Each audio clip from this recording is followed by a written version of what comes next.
అధికారంలో ప్రారంభించడం ఇందులో పట్టణంలో కూడా అన్నా క్యాంటీన్ ప్రారంభించడం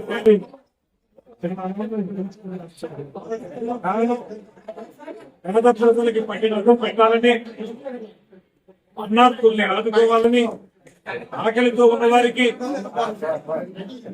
ఆర్థిక భారం పడకుండా అన్న సదుపాయాలు కల్పించాలనేటువంటి మహోన్నతమైనటువంటి ఆశయంతో 3 సంవత్సరాల క్రితం గడిచిన 2014-19 సంవత్సరాల కాలంలో ముఖ్యమంత్రి చంద్రబాబు నాయుడు గారు ప్రారంభించినటువంటి కార్యక్రమం మధ్యలో 5 సంవత్సరాల పాటు కుంటుపడినప్పటికీ కూడా మళ్ళీ ఇవాళ తిరిగి ఈ కూటమి ప్రభుత్వం అధికారంలోకి రాగానే పేద ప్రజల కోసం ఈ కార్యక్రమాన్ని ప్రారంభించడం అనేది చాలా ఉదాహమైనటువంటి విషయం.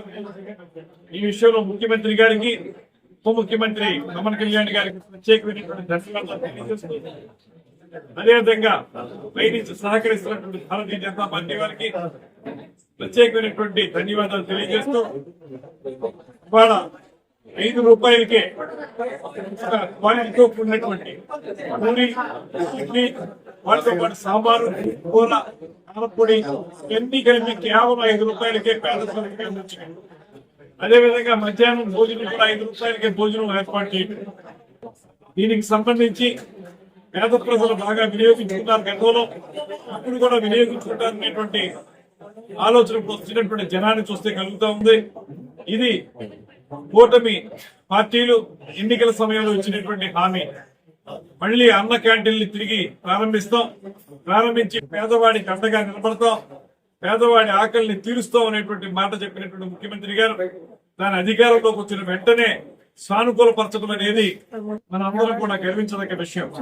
ఇప్పటికే పెన్షన్ల విషయంలో కానివ్వండి, రైతుల బకాయిల విషయంలో కానివ్వండి, లేకపోతే నిత్యావసర వస్తువులైనటువంటి కందిపప్పు, బియ్యం, కూరగాయలు ఇటువంటివి తక్కువ రేట్లకి అందించేటువంటి విషయం కానివ్వండి, ఇవన్నీ కూడా ఒక్కొక్కటి అధికారంలోకి వచ్చిన అనతి కాలంలోనే సానుకూలపరచడం అంటే అది నిజమైన పరిపాలనా దక్షుడైనటువంటి ముఖ్యమంత్రి గారికి దక్కిందనేటువంటి మాటను తెలియజేస్తూ, ఈ సందర్భంగా మరొక ముఖ్య విషయం, అన్న క్యాంటీన్లు అనేవి పేద ప్రజల కోసం ఉద్దేశించబడ్డవి. అందువల్ల సమాజంలో వితరణశీలత్వం ఉన్నటువంటి వారు ఎవరైతే ఉన్నారో, వదాన్యులు ఎవరైతే ఉన్నారో, అదేవిధంగా 4 రూపాయలు వ్యాపారంలో కానీ ఇతరత్ర సంపాదించుకుని ఎంతో కొంత సమాజ సేవ చేయాల్సిన వారు ఎవరైతే ఉన్నారో వారందరూ కూడా ఈ అన్న క్యాంటీన్లకి వాళ్ళ యొక్క భూరి విరాళాలని ఇవ్వడానికి అవకాశం ఉంది. వారు ఆ విరాళాలను ఇస్తే అది వాళ్ళు మానవ సేవే మాధవ సేవ అన్నట్లుగా పేద ప్రజలకి అన్నం ఇచ్చేటువంటి పరిస్థితి వాళ్ళందరూ చేసినట్లయితే, వాళ్ళు ఎవరెవరైతే విరాళాలు ఇచ్చారో వాళ్ళందరూ ఇక్కడ బయట డిస్ప్లే చేయడం జరుగుతుంది. వాళ్ళ పేర్లు డిస్ప్లే చేస్తాం. దాంతో పాటు దానికి ఒక కామన్ నెంబర్ కూడా ఇవ్వడం జరిగింది. ఆ నెంబర్ కి వాళ్ళ యొక్క ఫోన్ పే ద్వారా గానీ, అదేవిధంగా గూగుల్ పే ద్వారా గానీ ఆ అమౌంట్లు పంపించడం.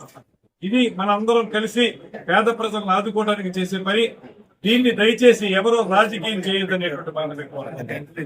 ముఖ్యంగా అన్న క్యాంటీన్ల విషయంలో మనందరం కూడా కలిసి, సమాజం మొత్తం కలిసి పేదవాడికి అండగా నిలబడాల్సినటువంటి అవసరాన్ని గుర్తించాలనేటువంటి మాటని మరొకసారి తెలియజేసుకుంటూ, ఇంతటి మహోన్నతమైనటువంటి కార్యక్రమానికి శ్రీకారం చుట్టిన చంద్రబాబు నాయుడు గారికి మరొక మనందరి తరఫున కూడా ధన్యవాదాలు తెలియజేస్తూ సెలవు తీసుకుంటాం.